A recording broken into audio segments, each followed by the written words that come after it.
name's Jenilee, and welcome to Beast Mode.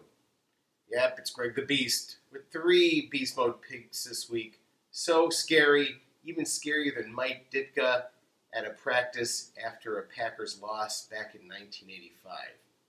So, before I get to my picks, we're in the playoffs, week 2, and I am still in 2 of my playoffs. I got dropped out in one of them, and it's because I was a chicken shit. Don't be a chicken shit in the playoffs. Rashard Jennings was a game-time decision, ends up not playing. I go in 2 of my leagues, and there's Marcel Reese just sitting there, waiting for me. So I go pick him up. I don't put him in either one because I was chicken shit and left him on the bench. And guess what? He went crazy and could have gotten me points. And in one of them, it didn't hurt me too much because I had Matt Forte. But in the other playoffs, I could have gotten a ton of points, and I could have won and could have been in 3 semifinals rounds. So have balls. Put in the backup pick. Just do it, all right? So let's get on with it. My first pick this week takes us back to the snow game this weekend. It's LeSean McCoy, of course, running back of the Eagles. He broke the team record this week for a single game for a running back. He went 29 rushes, 217 yards, 2 touchdowns, and 8 inches of snow. It's hard to tackle in the snow, apparently. And he was just catching the routes right and slicing through and must have had the best cleats on in the world. Did a lot of it in the second half, of course, after everybody kind of figured out how their footing was going to be in the game. He has 2 opponents coming up that he's just licking his chops for. Coming up this week, the Vikings, their putrid defense, he's going to go nuts on them for at least 100 yards. Then guess who he has after that? He has the Bears defense to run against, and we have given up at least an average of 120, 150 yards to running backs, at least 100 yards a game, no doubt. LeSean McCoy is going to go crazy. This is where reality and fantasy football don't mix, because I'm, of course, hoping that we stop his ass, but, of course, if you put him in your lineup, and I do have him in one of my leagues, I hope he goes completely mental on our defense, but I hope the Bears win the game, so that's just how it's going to go with LeSean McCoy, but, of course, you're going to put him in your lineup this week. My second beast for you this week is Keenan Allen, wide receiver on the Chargers. Now, I know everybody was going crazy at the beginning of the season for Eddie Royal. He had those 2 great weeks and got like 5 touchdowns.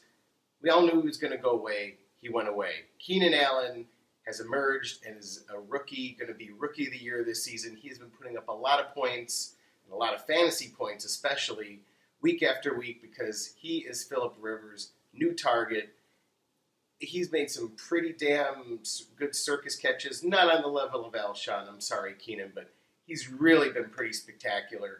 Last week, Keenan even sprained his shoulder and managed putting up 59 yards and 2 touchdowns. Now, that's balls out. That's some Iron Man football. And he's the kind of guy you want in your lineup because he's not going to Gronk out on you. He's not going to Amendola out on you. He sprains his shoulder, and he still gets 2 touchdowns for you. That's the kind of player you want in your lineup. This Thursday, you can get some pretty quick points off of him early in the week. He's playing Denver on Thursday night, and even though Denver, I know, Super Bowl caliber team, Peyton Manning, but their defense that was supposed to be pretty solid hasn't really been doing the job, and they've been giving up a lot of points, and they've either been having to play catch up or keep up, and Keenan Allen is definitely, I guarantee, is going to get 100 yards and at least a touchdown for you this week. Got to get him in your lineup. My third beast for you this week is Andrew Luck, quarterback of the Colts. I know what you're saying. Hey man, I'm going to put him in my lineup and he hasn't gotten a lot of points for me. But last week he did it against the Bengals for you. He ended up going 29 for 46, 326 yards, 4 touchdowns. Now, here's where it got interesting. He threw those 4 touchdowns. He split them up between 2 rookies, Rodgers and Brazil. And we know since Reggie Wayne has gone down, he has been very, very iffy, and he hasn't gotten you a lot of fantasy points. The reason you need to put him in just this week. Now, listen to me. Listen to the beast. Just this week, because the next 2 weeks, well, you're only going to need him for 2 weeks, but the 2 weeks after that, he has horrible matchups. But this week, he is playing the Texans. We know where the Texans are right now. In the toilet bowl. They're horrible. They're in disarray. They lost their coach. They have Wade Phillips, their defensive coordinator, coaching their team. I know they have Watt on defense, but just they haven't been putting it together. And they're playing for nothing. I know a lot of people say the teams that are behind, you need to watch out for the underdog. They're not going to underdog in this game. They're going to give Luck a lot of confidence, and I think he's going to put up at least 3 touchdowns and 300 yards against them. And there's just no better luck than putting Luck in your lineup this week. Sorry, ESPN, I don't have anything more clever than that. So, next, AJ's back, our Patriots expert, and we know one of the key injuries this week was the Gronk, tight end.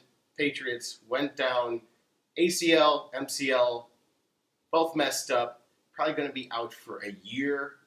We know in the sports world, that's probably like 6 months, but he already went through a huge bunch of injuries, and now they brought him back. Did they bring him back too early? We're going to find out from AJ. She's going to give you her eulogy of Gronk's season. Stay tuned.